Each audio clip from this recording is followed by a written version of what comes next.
আলহামদুলিল্লাহি ওয়াহদা ওয়াসসালাতু ওয়াসসালামু আলা মান লা নাবিয়্যা বা'দা।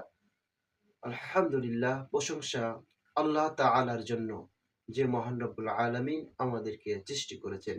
অতঃপর দরুদ এবং সালাত এবং সালাম বর্ষিত হোক হযরত মুহাম্মদ সাল্লাল্লাহু আলাইহি ওয়াসাল্লামের প্রতি। আজ আপনাদের সামনে একটি গুরুত্বপূর্ণ বিষয় নিয়ে হাজির হয়েছি। সেই গুরুত্বপূর্ণ বিষয়টি হচ্ছে শয়তানের প্ররোচনা সম্বন্ধে মহান আল্লাহ সুবহানাহু ওয়া তাআলা আমাদেরকে কি বলেছেন। শুরুতেই আপনাদেরকে জানিয়ে দিতে চাই শয়তানের প্ররোচনা সম্বন্ধে মহান আল্লাহ কি বলেছেন। তার আগে আপনাকে সর্বপ্রথম এটা জানতে হবে যে এই যে শয়তানের কথা বলছি, আসলে শয়তানটা কে। আল্লাহ সুবহানাহু ওয়া তাআলা এই মানব জাতিকে সৃষ্টি করার পূর্বে আল্লাহ সুবহানাহু ওয়া তাআলা জিন জাতি সৃষ্টি করেছিলেন। আর সেই জিন জাতিকে সৃষ্টি করার পর আল্লাহ সুবহানাহু ওয়া তাআলা একটা পর্যায়ে তাদেরকে ধ্বংস করে দেন। ধ্বংস করার পর শুধুমাত্র একজন জিনকে আল্লাহ সুবহানাহু ওয়া তাআলা বাঁচিয়ে রেখেছিলেন এবং সে জিনকে আল্লাহ সুবহানাহু ওয়া তাআলা জান্নাতের মধ্যে রেখে দিয়েছিলেন এবং ফেরেশতাদের মধ্যে থেকে তাকে সর্দার বানানো হয়ে থাকে। সে জিনটা ছিল খুবই বড় আবেদ এবং আলেম। এর কারণে আল্লাহ সুবহানাহু ওয়া তাআলা ফেরেশতাদের মধ্যে তাকে শিক্ষক হিসাবে নিয়োজিত করেছিলেন এবং তিনি ছিলেন আজাজিল, তার নাম ছিল আজাজিল। এখন আপনাকে বলতে চাই, আসলে এই আজাজিলটাকে আল্লাহ সুবহানাহু ওয়া তাআলা কেন শয়তান বললেন? যখন মানব জাতির সৃষ্টি করতে চাইলেন আল্লাহ সুবহানাহু ওয়া তাআলা, ফেরেশতারা নিষেধ করলেন, আপনি কি আবার রক্তপাত করবেন? আপনি কি আবার এই মানব জাতিকে সৃষ্টি করে তারা বিশৃঙ্খলা সৃষ্টি করবে? এই কথাগুলো ফেরেশতা যখন আল্লাহ সুবহানাহু ওয়া তাআলাকে বললেন, আল্লাহ সুবহানাহু ওয়া তাআলা বললেন, আমি যা জানি তোমরা তা জানো না। এরপরে আল্লাহ সুবহানাহু ওয়া তাআলা এই মানব জাতিকে আল্লাহ সুবহানাহু ওয়া তাআলা সৃষ্টি করলেন। অতএব আল্লাহ সুবহানাহু ওয়া তাআলা আদম আলাইহিস সালামকে সৃষ্টি করলেন। আদম আলাইহিস সালামকে সৃষ্টি করার পর মহান রব্বুল আলামিন ফেরেশতাদেরকে সেজদা করতে বললেন সেই আদম আলাইহিস সালামের কাছে এবং ফেরেশতারা কি করলেন? আদম আলাইহিস সালামকে সেজদা করলেন এবং তার সাথে এই যে আজাজিল, যাকে ফেরেশতাদের সর্দার বলা হয়ে থাকে, তাকেও সেজদা করতে বলা হয়েছিল। কিন্তু সে অহংকার করলেন, সে হিংসা করলেন, সে ভাবলেন যে আমি আগুনের তৈরি, আর এই আদম তিনি হচ্ছেন মাটির নির্যাস থেকে তৈরি। তাই তিনি অহংকার করে তাকে সেজদা করলেন না এবং সে এটা ভাবলো যে আমি তো ফেরেশতাদের সর্দার। আল্লাহ সুবহানাহু ওয়া তাআলা তার এই অহংকার করার জন্য আল্লাহ সুবহানাহু ওয়া তাআলা তার উপর লানত করলেন এবং তাকে একটি উপাধি দিলেন। সেই উপাধি হচ্ছে ইবলিস, শয়তান। এই ইবলিস শব্দের অর্থ কি? আসলে কি আমরা এটা জানি? যদি না জেনে থাকি তাহলে জানার চেষ্টা করি। ইবলিস শব্দের অর্থ যে কি করেছে? আল্লাহ সুবহানাহু ওয়া তাআলার কথাকে অমান্য করেছে। অর্থাৎ বলা হয়েছে যে, যে আল্লাহ সুবহানাহু ওয়া তাআলার অবাধ্য হয়েছে, অর্থাৎ তার আশা ভঙ্গ করেছে। এই যে অবাধ্য বিষয়টি, এই বিষয়টিকেই আল্লাহ সুবহানাহু ওয়া তাআলা কি করেছেন? যে ইবলিস বলে আখ্যায়িত করেছেন, অর্থাৎ নাম দিয়েছেন। অর্থাৎ ইবলিস শব্দের মূল শব্দ হচ্ছে নিরাশ হয়ে গেছে। আসলে আল্লাহ সুবহানাহু ওয়া তাআলা এই যে ইবলিস শয়তান, এই শয়তান দ্বারা আমাদেরকে পরীক্ষা করতে চেয়েছেন। এই শয়তানের প্ররোচনা থেকে কে কতটুকু দূরে থাকতে পারে। শয়তানের প্ররোচনার মাধ্যমে এই মানব জাতিকে আল্লাহ সুবহানাহু ওয়া তাআলা একটা পরীক্ষা করতে চেয়েছেন। আর এই বিষয়টাই আমাদের জন্য খুবই গুরুত্বপূর্ণ। আল্লাহ সুবহানাহু ওয়া তাআলা এই শয়তানকে যখন লানত করলেন, তখন শয়তানও আল্লাহ সুবহানাহু ওয়া তাআলার কাছে ওয়াদা করলেন। তিনি বললেন, কুরআনুল মাজিদের মধ্যে আল্লাহ সুবহানাহু ওয়া তাআলা সূরা হিজরের আপনার ৩৯ এবং ৪০ নম্বর আয়াতে ঘোষণা দিয়েছেন ইবলিস কি বলেছে। তিনি বলেছিলেন যে রব্বি বিমা আগুওয়াইতানি, সেখানে বলা হয়েছে যে হে আমার প্রতিপালক, তুমি যে আমাকে বিপদগামী করলে তার জন্য লিওয়াইজিয়ান্না লাহুম ফিল আরদি, আমি জমিনে কি করো মানুষের নিকট পাপ কর্মকে অবশ্যই শোভনীয় করে তুলব। এবং সেই শয়তান একথা বলেছিলেন যে এবং আমি তাদের সকলকে অবশ্যই বিপদগামী করে ছাড়ব।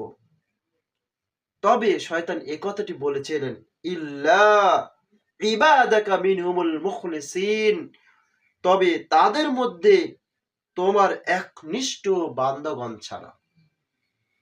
তাহলে যারা আল্লাহর বান্দা হবেন, যারা আল্লাহর ইবাদত করবে, আল্লাহর শরীয়তকে মেনে নিজের জীবনটাকে সুন্দর করে তুলবে, ঈমানি বিশ্বাস নিয়ে আসবে, মুহাম্মদ সাল্লাল্লাহু আলাইহি সাল্লামের অনুসারী হবে যারা, তাদেরকে ব্যতীত আল্লাহ সুবহানাহু ওয়া তাআলার কাছে ওয়াদা করেছেন সকল ব্যক্তিকে তারা বিপদগামী করে ছাড়বে। কুরআনুল মাজিদের মধ্যে আল্লাহ সুবহানাহু ওয়া তাআলা একটি আয়াত নাজিল করেছেন এই শয়তানের প্ররোচনা সম্বন্ধে। বলেন, অত্র আয়াতে আল্লাহ সুবহানাহু ওয়া তাআলা ঘোষণা দিয়েছেন।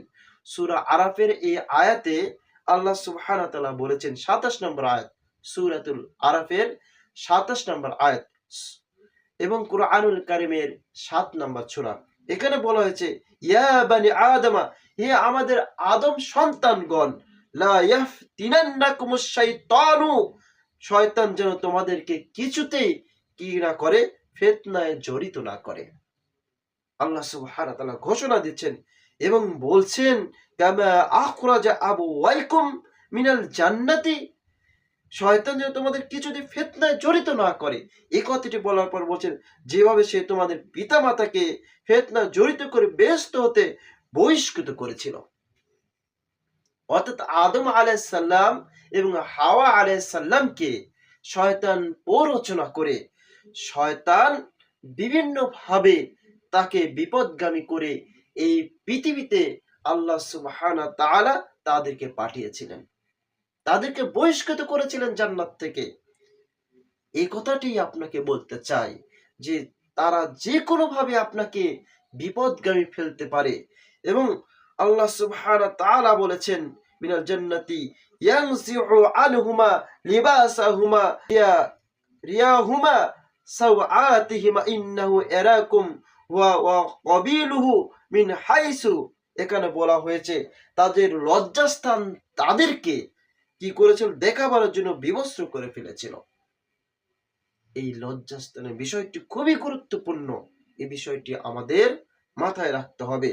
এবং বলা হয়েছে কি যে মিন হাইসু লা তারাউনাহুম ইন্না জাআলনাশ শাইতানা আউলিয়া লিল্লাযিনা লা ইউমিনুন, নিশ্চয় সে নিজে এবং তার দলবলকে তোমাদেরকে এমন স্থান থেকে দেখে থাকে যে তোমরা তাদেরকে দেখতে পাও না। এবং বলছেন যারা বিশ্বাস করে না, কি ইন্না জাআলনাশ শায়াতিনা আউলিয়া লিল্লাযিনা লা ইউমিনুন, যে যারা বিশ্বাস করে না শয়তানকে আমি তাদেরকে অভিভাবক হিসাবে বন্ধু করেছি। এবং আল্লাহ সুবহানাহু ওয়া তাআলা ইবলিস শয়তান সম্বন্ধে মাওলা বলেন কুরআনুল কারীমের ৩৫ নম্বর সূরা, সূরা ফাতির এর ৬ নম্বর আয়াতে আল্লাহ সুবহানাহু ওয়া তাআলা ঘোষণা দিচ্ছেন, তিনি বলেন, ইন্নাশ শাইতানা লাকুম আদুওয়ান ফাত্তাকিযহু আদুওয়ান ইন্নামা ইয়াদউ হিসবাহু লিয়াকুনা মিন আসহাবিস সাঈর। মাওলা বলেন, মালিক বলেন, রব্বে কারিম বলেন, ইন্নাশ শাইতানা লাকুম আদুওয়ান, নিশ্চয় শয়তান তোমাদের জন্য প্রকাশ্য শত্রু। সুতরাং ফাত্তাকিযহু আদুওয়ান, সুতরাং তোমরা শত্রু হিসাবে গ্রহণ করো। কিন্তু শয়তান কি বলছে জানেন? শয়তান বলছেন, ইন্নামা ইয়াদউ হিসবাহু লিয়াকুনা মিন আসহাবিস সাঈর। আমি তাদেরকে দলবল নিয়ে এই আহ্বানই করি যে তারা যেন জাহান্নামী হয়। অতএব যুবক ভাই আপনারা যারা রয়েছেন, বাজান আপনারা যারা রয়েছেন, সমস্ত মানুষকে বলছি ইয়া নাস, ইয়া আখি, আপনাদেরকে বলতে চাই ভাই, এই শয়তানের প্ররোচনা থেকে বাঁচতে হলে আপনাকে অবশ্যই ইবাদত করতে হবে। আল্লাহ সুবহানাহু তাআলার প্রতি ভালোবাসা রেখে নবীর অনুসরণ করতে হবে। নবী যে আদর্শে নিজের জীবনটাকে গঠন করেছিলেন, সাহাবীরা যে আদর্শে নিজের জীবনটাকে গঠন করেছিলেন, সেই গঠনেই আপনাকে নিজেকে গঠিত করতে হবে। ওমর ইবনে খাত্তাব রাদিয়াল্লাহু আনহু যে রাস্তা দিয়ে হাঁটতেন, সে রাস্তা দিয়ে শয়তানও হাঁটতো না। তাই আমাদেরকে এই বিষয়টি খুবই গুরুত্ব দিয়ে আমাদেরকে দেখতে হবে। আসুন আমরা শয়তানের প্ররোচনা থেকে বাঁচার চেষ্টা করি এবং তাদেরকে শত্রু হিসাবে গ্রহণ করি। শয়তান কিন্তু সবসময় আপনার দুর্বল পয়েন্টগুলো দেখে দেখে আপনাকে আঘাত করবে, আপনাকে বিপদগামী করবে। আপনি যেন গুনার উপর গুনাহ, গুনার উপর গুনাহ, পাপের উপর পাপ করতে থাকেন, আর এর ফলে আপনি জাহান্নামে চলে যান। এটাই তার চাওয়া। কারণ আল্লাহ সুবহানাহু তাআলা তাকে লানত করেছিলেন, তাকে আজাজিল থেকে ইবলিস শয়তানে পরিণত করেছিলেন। আর ইবলিস শয়তানও সে ওয়াদা করেছিল যে আপনাদেরকে বিপদগামী করে ফেলবে, আপনাদেরকে তার দলবল নিয়ে তাদেরকে জাহান্নামে নিক্ষিপ্ত করার জন্য বিভিন্ন প্ররোচনা করবেন। তাই আসুন বিভিন্ন খারাপ কাজ থেকে বিরত থাকি। ইনশাআল্লাহ আল্লাহ সুবহানাহু তাআলা অবশ্যই আমাদেরকে শয়তানের প্ররোচনা থেকে বাঁচিয়ে আল্লাহ সুবহানাহু তাআলার জান্নাতে প্রবেশ করাবেন। আল্লাহ সুবহানাহু তাআলা আমাদেরকে শয়তানের প্ররোচনা থেকে বাঁচার তৌফিক দান করেন। সবাই বলে আমিন। ওয়া আখির দাওয়ানা আলহামদুলিল্লাহি রাব্বিল আলামিন।